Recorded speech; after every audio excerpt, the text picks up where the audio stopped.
और विजयपुर उपचुनाव को लेकर इस वक्त एक बड़ी खबर आ रही है। विजयपुर में दूसरे राउंड में बीजेपी ने बढ़त बना ली है, तो बीजेपी प्रत्याशी रामनिवास रावत ने अब बढ़त बना ली है। तो देखिए, पहला राउंड हुआ था जिसमें हमने देखा था कि कांग्रेस प्रत्याशी ने बढ़त बनाई थी, लेकिन अब दूसरे राउंड के बाद स्थिति बदल गई है, तस्वीर बदल गई है और अब यहाँ पर बीजेपी ने बढ़त बना ली है। जी हां, बीजेपी के प्रत्याशी रामनिवास रावत इस वक्त आगे चल रहे हैं। हालांकि अभी देखिए और राउंड होने हैं, 21 राउंड में यहाँ पर गिनती होनी है। 2 राउंड हो चुके हैं। पहले राउंड में हमने देखा था कांग्रेस प्रत्याशी ने बढ़त बनाई थी, मुकेश मल्होत्रा ने, और उसके बाद बीजेपी ने वापसी की है। दूसरे राउंड के बाद अब बीजेपी यहाँ पर बढ़त बनाते हुए नजर आ रही है। बीजेपी के प्रत्याशी रामनिवास रावत अब आगे चल रहे हैं। हालांकि देखिए, अब तीसरे राउंड की गिनती होगी, चौथे राउंड की गिनती होगी और ऐसे अलग अलग राउंड के बाद शायद ये तस्वीर बदल भी सकती है। लेकिन अभी जो ताजा अपडेट आ रही है उसके मुताबिक आपको एक बार फिर से अपडेट कर दे कि विजयपुर उपचुनाव को लेकर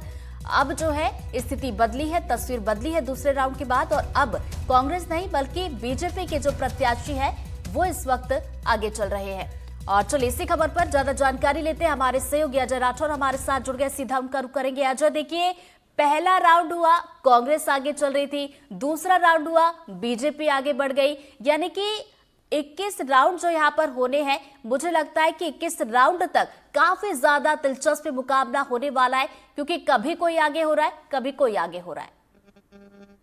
देखिए, बिल्कुल ये अभी शुरुआती रुझान है। शुरुआती रुझानों में जिस तरीके से डाक मत पत्रों की गिनती हुई थी और उसमें कांग्रेस को बढ़त मिली थी, इसी के साथ जैसे ही ईवीएम खुली और ईवीएम खुलने के बाद कांग्रेस ने फिर यहाँ पे लगभग बीजेपी से बढ़त बनाई थी। और इसी के साथ जैसे ही ईवीएम का दूसरा राउंड सामने आया तो उसमें जो रामनिवास रावत है बीजेपी के उम्मीदवार, उनने यहाँ पर कांग्रेस उम्मीदवार को पीछे छोड़ते हुए अपनी बढ़त बढ़ाई है। तो कहीं ना कहीं खुशी और गम का जो माहौल है वो लगातार चलता रहेगा और अभी जब तक तस्वीर साफ नहीं होती, ऐसे ही जो उम्मीदवार है वो लगातार बढ़त बनाएंगे तो उनके समर्थकों में भी यहाँ खुशी देखी जाएगी। हालांकि अभी 21 राउंड होने हैं, जिनमें से अभी 2 राउंडों का जो रुझान है उसमें उसके परिणाम सामने आए हैं। 19 राउंड अभी बाकी है और जो डाक मत पत्र हैं उनकी भी अभी गिनती चल रही है।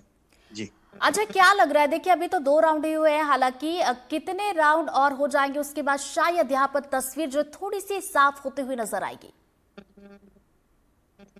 देखिए, 21 राउंड होने हैं। 21 राउंड में से अभी जो 2 राउंड हुए हैं उनमें बीजेपी की तस्वीर साफ है। बीजेपी उम्मीदवार रामनिवास रावत जो है वो दूसरे राउंड में कांग्रेस उम्मीदवार से आगे चल रहे हैं और जैसे जैसे माना जा रहा है कि 12 बजे तक कुछ कहने की उम्मीदें सामने आ सकती हैं और तभी कुछ कहा जा सकता है कि कौन सा उम्मीदवार है, कौन आगे चल रहा है, किसके पल्ले में जीत भारी चल रही है। और लगातार जो प्रयास है वो जल्दी काउंटिंग हो रही है और जैसे ही रिजल्ट आता है तो सबसे पहले यहाँ पे जो लाउड स्पीकर लगाए गए उनके माध्यम से भी जिला प्रशासन जो है वो घोषणा कर रहा है और इसी के साथ ही बाहर जो समर्थक है उनमें कहीं ना कहीं खुशी भी आ जाती है। जैसे ही रामनिवास रावत का जो नाम आगे आया था कांग्रेस उम्मीदवार से आगे, तो उसके बाद उनके समर्थक जो है उनमें जरूर खुशी देखी गई थी। और हालांकि 12 बजे तक ये तस्वीर और धीरे धीरे साफ हो जाएगी। हालांकि ये शुरुआती रुझान है।